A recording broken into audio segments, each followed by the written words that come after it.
जय श्री राम जी का आशीर्वाद हम सब पर बना रहे। आज हम श्री रामचरितमानस में 29वें मास पारायण के आगे का भाग पढ़ेंगे। पढ़ने से पहले अपने गुरुदेव के चरणों में नमन करते हैं। भगवान शिव, माता पार्वती, श्री राम जी और सीता माता के चरणों में नमन करते हैं और हनुमान जी से प्रार्थना करते हैं कि वो पढ़ने में हमें शक्ति प्रदान करे और पढ़ने में कोई गलती हो तो हमें क्षमा करे। ओम श्री गणेशाय नमः। हे पक्षीराज, मन में इतनी शंका लाते ही श्री रघुनाथ जी के द्वारा प्रेरित माया मुझ पर छा गई, परंतु वह माया न तो मुझे दुख देने वाली हुई और न दूसरे जीवों की भांति संसार में डालने वाली हुई। हे नाथ, यहाँ कुछ दूसरा ही कारण है। हे भगवान के वाहन गरुड़ जी, उसे सावधान होकर सुनिए। एक सीतापति श्री राम जी ही अखंड ज्ञान स्वरूप हैं और जड़ चेतन सभी जीव माया के वश हैं। यदि जीवों को एक रस ज्ञान रहे तो कहिए फिर ईश्वर और जीव में भेद ही कैसा। अभिमानी जीव माया के वश है और वह सत्व रज तम इन तीनों गुणों की खान माया ईश्वर के वश में है।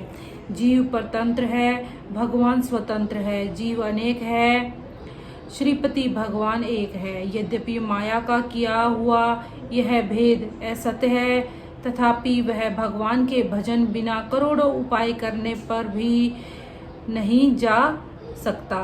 श्री रामचंद्र जी के भजन बिना जो मोक्ष पद चाहता है, वह मनुष्य ज्ञानवान होने पर भी बिना पूछ और सींग का पशु है। सभी तारागणों के साथ 16 कलाओं से पूर्ण चंद्रमा उदय हो और जितने पर्वत हैं उन सब में दावा अग्नि लगा दी जाए तो भी सूर्य उदय हुए बिना रात्रि नहीं जा सकती। हे पक्षीराज, इसी प्रकार श्री हरि के भजन बिना जीवों का क्लेश नहीं मिटता। श्री हरि के सेवक को अविद्या नहीं व्याप्ति, प्रभु की प्रेरणा से उसे विद्या व्याप्ति है। हे पक्षी श्रेष्ठ, इसी से दास का नाश नहीं होता और भेद भक्ति बढ़ती है। श्री राम जी ने मुझे जब भ्रम से चकित देखा तब वे हंसे। वह विशेष चरित्र सुनिए। उस खेल का मर्म किसी ने नहीं जाना, न छोटे भाइयों ने और न माता पिता ने ही। वे श्याम शरीर और लाल लाल हथेली और चरणातल वाले बाल रूप श्री राम जी घुटने और हाथों के बल मुझे पकड़ने को दौड़े। हे सर्पों के शत्रु गरुड़ जी, तब मैं भाग चला। श्री राम जी ने मुझे पकड़ने के लिए भुजा फैलाई। मैं जैसे जैसे आकाश में दूर उड़ता वैसे वैसे ही वहाँ श्री हरि की भुजा को अपने पास देखता था। मैं ब्रह्मलोक तक गया और जब उड़ते हुए मैंने पीछे की ओर देखा तो हे तात, श्री राम जी की भुजाओं में और मुझ में केवल 2 ही अंगुल का बीच था। सातों आवरणों को भेद कर जहाँ तक मेरी गति थी वहाँ तक मैं गया, पर वहाँ भी प्रभु की भुजा को अपने पीछे देखकर मैं व्याकुल हो गया। जब मैं भयभीत हो गया तब मैंने आंखें मूंद ली, फिर आंखें खोलकर देखते ही अवधपुरी में पहुँच गया। मुझे देखकर श्री राम जी मुस्कुराने लगे। उनके हंसते ही मैं तुरंत उनके मुख में चला गया। हे पक्षीराज सुनिए, मैंने उनके पेट में बहुत से ब्रह्मांडों के समूह देखे। वहाँ अनेकों विचित्र लोक थे जिनकी रचना एक से एक की बढ़कर थी।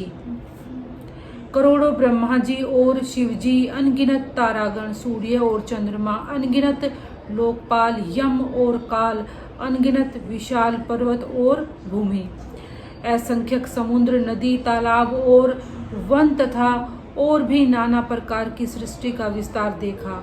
देवता, मुनि, सिद्ध, नाग, मनुष्य, किन्नर तथा चारों प्रकार के जड़ और चेतन जीव देखे, जो कभी न देखा था न सुना था और जो मन में भी नहीं समा सकता, अर्थात जिसकी कल्पना भी नहीं की जा सकती थी।